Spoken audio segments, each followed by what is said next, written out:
Ciao, ciao a tutti. Hi everyone. My name is Stefano. Today we'll talk about how to learn Italian fast. We'll start in a couple of minutes. If you have questions, you're welcome to ask them at any time. You can even type them in right now and answer them first. Sharon has already sent one.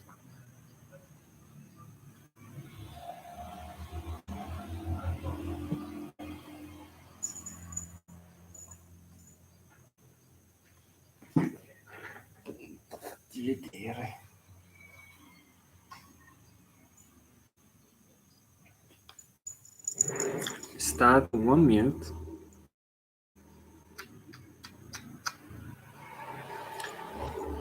Lui è punto. His name is punto. It means point, but my intention means full stop or period. And in punctuation, she has a sister. Her name is virgola, which means comma.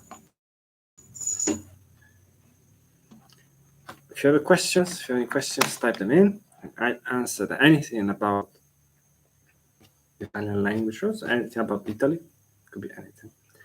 Grammar, vocabulary, study methods.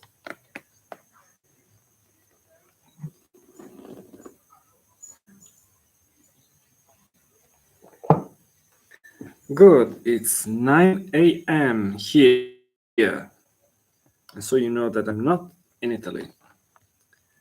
As if you already follow me, you already know I am not in Italy. I am in Bali, Indonesia, with 4 cats.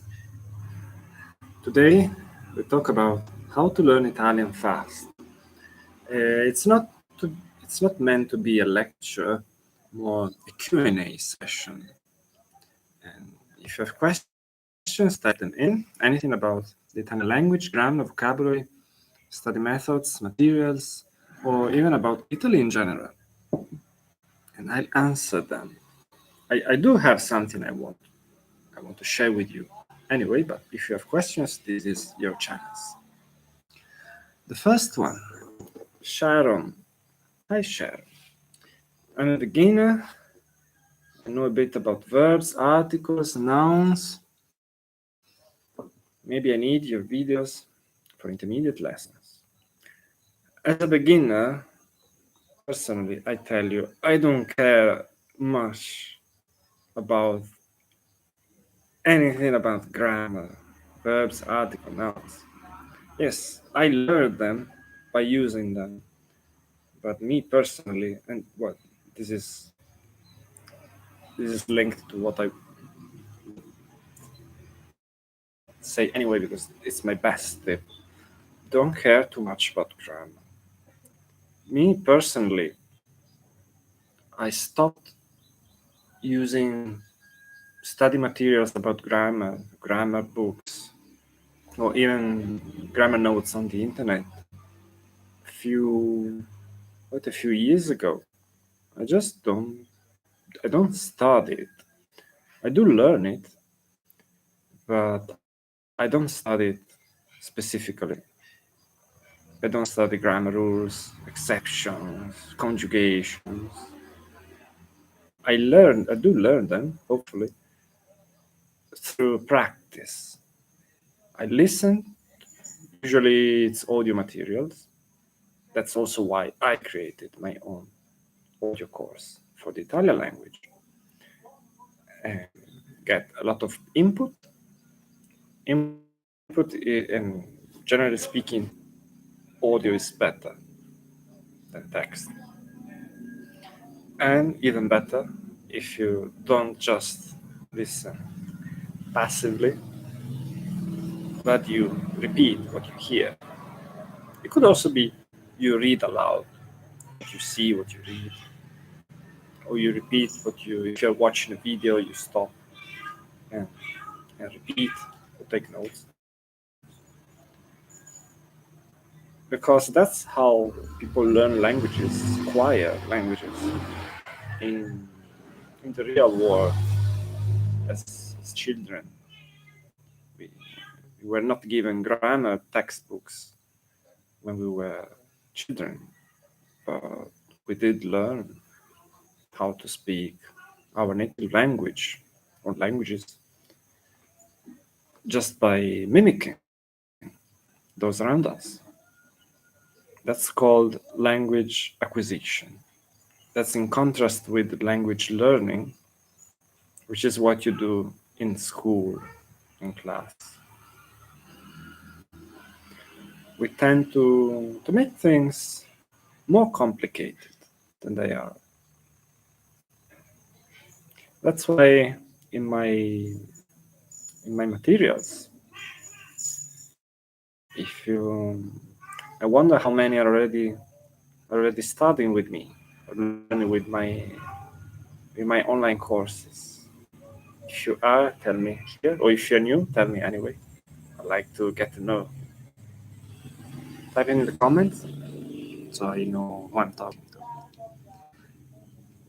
In any case, on my website you find a lot of material to listen to and to mimic. You're supposed to repeat everything you hear in Italian. Every unit covers one grammar topic. Could be a pattern or an important word used in certain patterns. And the lesson itself does not include grammar notes, but it comes with grammar notes on a separate page. Me personally, I don't recommend you look at it. Why did you publish it? Well, first, because people Google it, and I want people to find me. And second, because it can help if you still have questions. I mean, it's for self-study. You don't you don't have a tutor nearby, but you do have the chance to ask questions under the lessons in the comments, and you get an answer within 24 hours. Sergio likes the grammar notes. Thank you, Sergio. I the grammar notes are made with a focus on examples. You find a lot of bilingual example sentences in English and Italian. There are also, well, we also mentioned the rules, but the rule alone doesn't mean anything. You see those grammar terms, the grammar jargon. You're left wondering how to put that into practice. Net, anch'io. I hope you mean the grammar notes. Net also likes the grammar notes, which is quite of an achievement to get people to like grammar notes. Because me personally, I don't. I mean, not mine, but in general, I just don't study grammar. But if you were to study grammar, it should be with very practical material, not just rules, but rather examples. Then with every rule come exceptions, alternatives. If you were to learn rules, I would stick with the most important ones anyway, because there are so many exceptions. There are many irregular verbs, irregular idiomatic expressions. That means that you say it that way, but there's no reason. It's just because people do it that way. And in those cases, there's no point in struggling to find a reason, a rule. And again, going back to how we all learn our native languages, even native speakers, all the more, native speakers don't know those rules, all the exceptions. They just know the way you're supposed to say things. And you also can get there. And me, personally, I believe that you don't need to go through the rules. I used to. I used to study grammar also. Now, very in passing, or almost, yeah, nothing at all. Michael Delotto, a name I remember. You've been around for a while. Happy to see you. In a lesson, should the grammar notes be done first or after? Yes, that's a controversial question. In my introduction on my website, I recommend that you look at the grammar notes after, because people tend to spend too much time in it. The grammar notes, if you read them seriously, you can easily spend, and you also think about it, reflect about things. You can easily spend 10 minutes on it. It's not wasted time, but you should be speaking. And also, when you think too much about grammar, you tend to you get your brain becomes clogged with rules. Since I want people to learn the way that works for me, I don't read grammar rules neither before nor after. But if you were to read them, I recommend you read them after. But some people got in touch with me and told me I read them before, and I find it useful. Just don't get stuck on grammar, and don't let that study time steal practice time, speaking time, because that's what makes you fluent, not the grammar rules. You can know all the grammar rules and then not be able to put a sentence together because you think too much, especially in real life situations when you don't have time to go through all the rules and conjugations. Sergio, mi sa che as example, you mean the grammar notes? Michael, yes, like good up. I mean, nobody scolds you if you read them before. You can get an idea of the overall topic, and then do the lesson, take the lesson, and then go more in depth.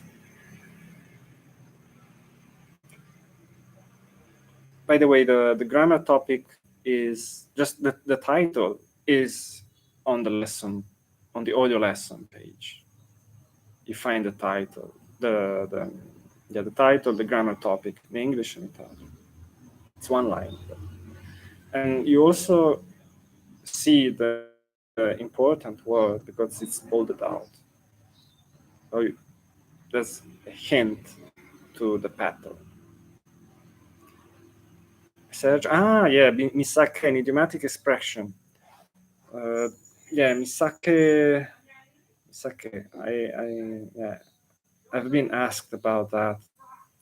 Mi sa che means I think, I guess, it must be blah blah blah. And yes, it me sa.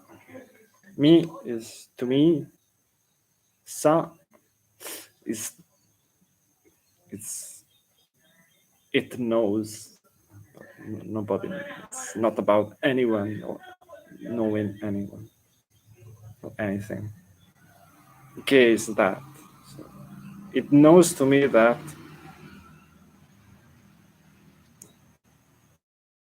But it means it's a colloquial. It's standard Italian, but colloquial. I mean, it's not rude or anything. It's not formal for sure.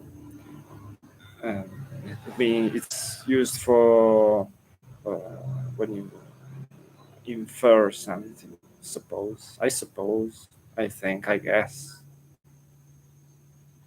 Mi sa che oggi piove.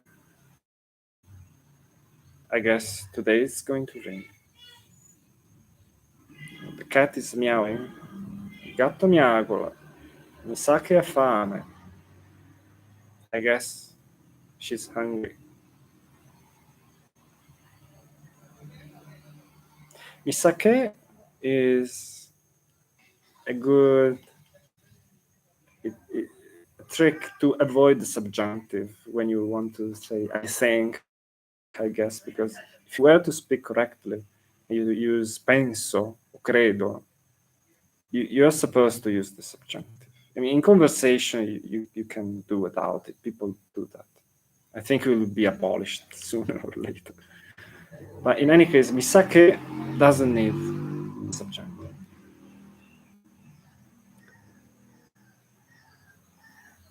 Forse, mi sa che forse ha fame. Mi sa che there's since it includes me, there's a subjective point of view. That's why I said I guess, I suppose, I think. But yes, it's about uncertainty. So yeah, it's also something like think, maybe, perhaps. I wish I had a translator from cat's language because my cat speaks all the time. I don't know what she's saying. I had a lot of input, but it's not comprehensible input. I don't understand. So I can't learn her language. And she can't learn mine. Sad. That was my best tip. Speak, mimic actively. Don't listen passively. Don't just read. If you read aloud. If you listen, repeat. Also, when you're writing, some people like. I also enjoy writing and having my writings fixed by native speakers or my tutor. Also, when you write, read aloud what you're writing. Generally speaking, the more you speak, the better. If there are other questions, I'll take them. As I already shared with you my best tip, I have a couple of announcements. Well, one, I'm working on a mobile app. Well, not me personally. I have developers building it. And as usual, it takes more time than it should. I hope a first version is going to be more a preview, but for existing members. I will not make it available on the App Store right away because I want my students to test it so that we can improve it first. But the first version should be ready around the end of the month. I received many requests for a mobile app, and yes, 2022 I should have a mobile app. Un suggerimento per la musica per imparare l'italiano. My suggestion goes against my taste because I mostly listen to classical music and opera, but the Italian you hear in opera is not what you want to speak, what you get to hear in today's world.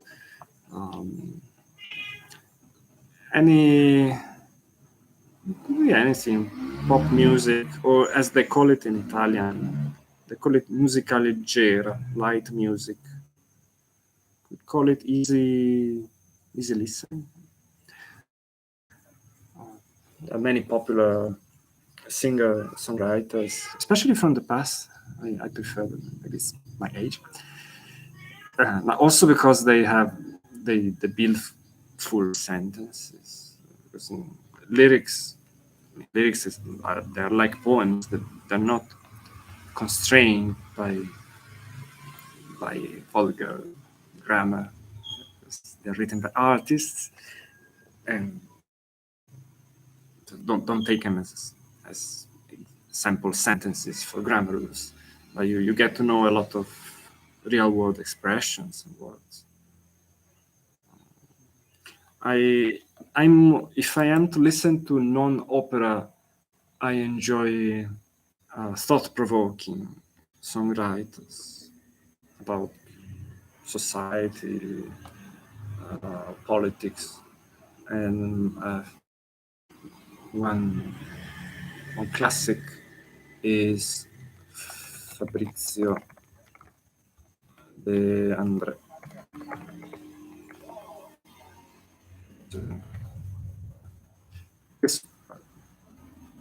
Singer-songwriter already from the past. He explores many social issues. He used to be censored. If you're into it. Good. I'll go and play with my cats. Thank you for your company. See you on thinkinitalian.com. I have a last announcement.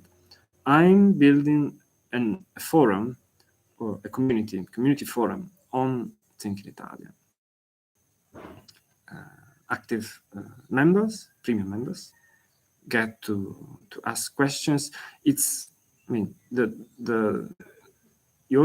already able to ask questions in the comments section under every lesson, but the forum puts them together. You can check what's new in the community, and you're also able to post your own writings. For example, if you're doing the grammar challenge or the PenPal challenge, also called the writing challenge, and you can post your writings, so you know someone is going to read them. If that can motivate you. And there's also a free talk session. You can talk about anything you like. Could be in English or Italian. It will be ready in the next few days.